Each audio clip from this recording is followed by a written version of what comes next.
In our last movie, we looked briefly at the syntax of the inner join. In this movie, we're going to look at a little closer at the inner join syntax and at different ways of expressing inner joins. And we're also going to introduce a new kind of join, the left join. To begin with, let's take a look at our sample database, and we're going to look at the data from the customers table. As you can see, I've added two new rows to the customers table. These rows are John Bull and Jacqueline Dupont. And if we take a look at the data from the orders table, you'll notice that in the Cust ID column, there are no instances of 5 or 6, which are the customer IDs for John Bull and Jacqueline Dupont. Therefore, the two new customers have not yet placed any orders with the fictitious company of the sample database. We'll see the significance of that in a moment. To begin with, however, let's take a look at the same syntax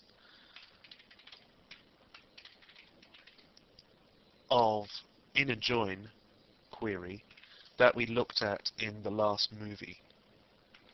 We're going to join the tables with a comma and use a where clause to specify a particular joining criterion. As you can see, in the results that are output, there's no mention of our two new customers, John Bull or Jacqueline Dupont. There's no Bull or Dupont listed in the surname column. We'll take a look at the reason for that, as I said earlier, in a moment. But for now, let's take a look at a different way of expressing this same inner join syntax.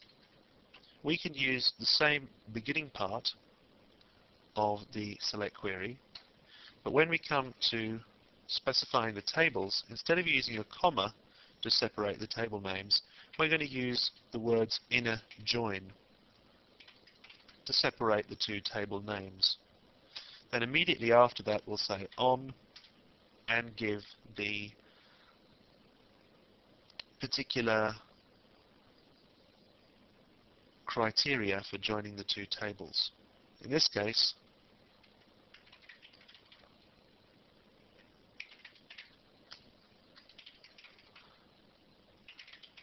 the fact that the Cust ID is the same in both tables, which we're expressing like that.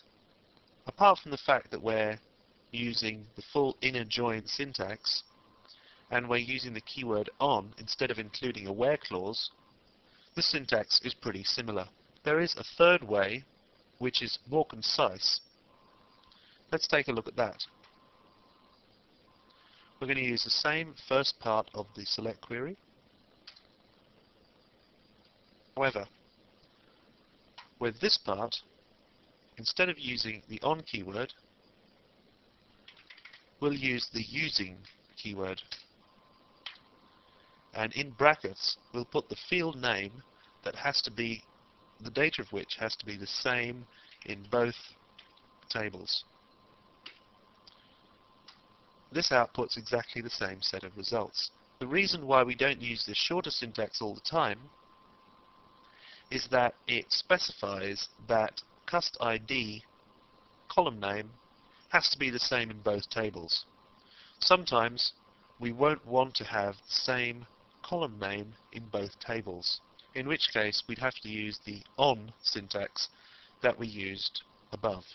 Now, as I mentioned earlier, there are two customers that have been added to the customers table that have not yet placed orders. Our select query at the moment is getting information about all the customers who have placed orders.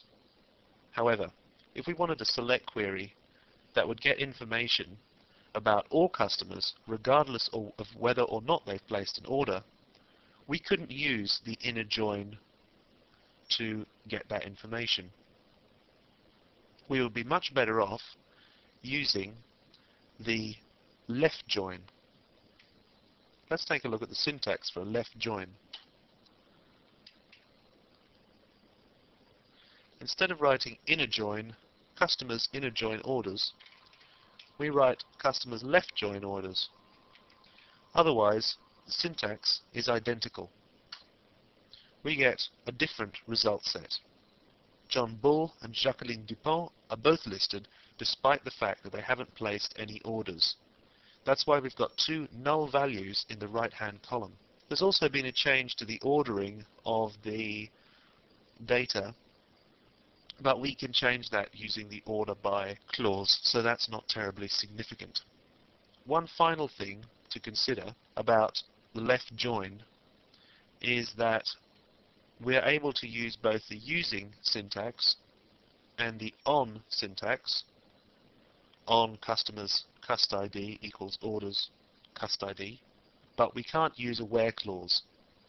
A left join requires us to explicitly tell MySQL what to use as the joining criteria using the on keyword, in the same way as using the full syntax for the inner join.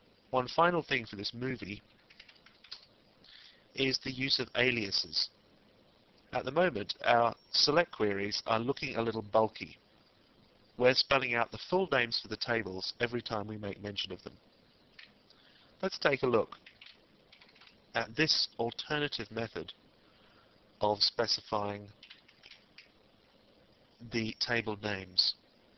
As you can see, I'm just using single letters when I specify the columns.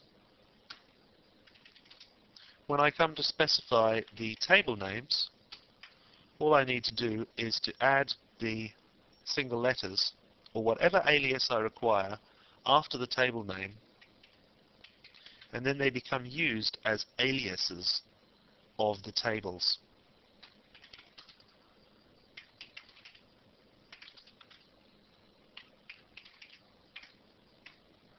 I'm using the simple inner join syntax with the comma to separate the tables and a where clause, but this would work equally well using the aliases with any of the other syntax we've seen in this movie.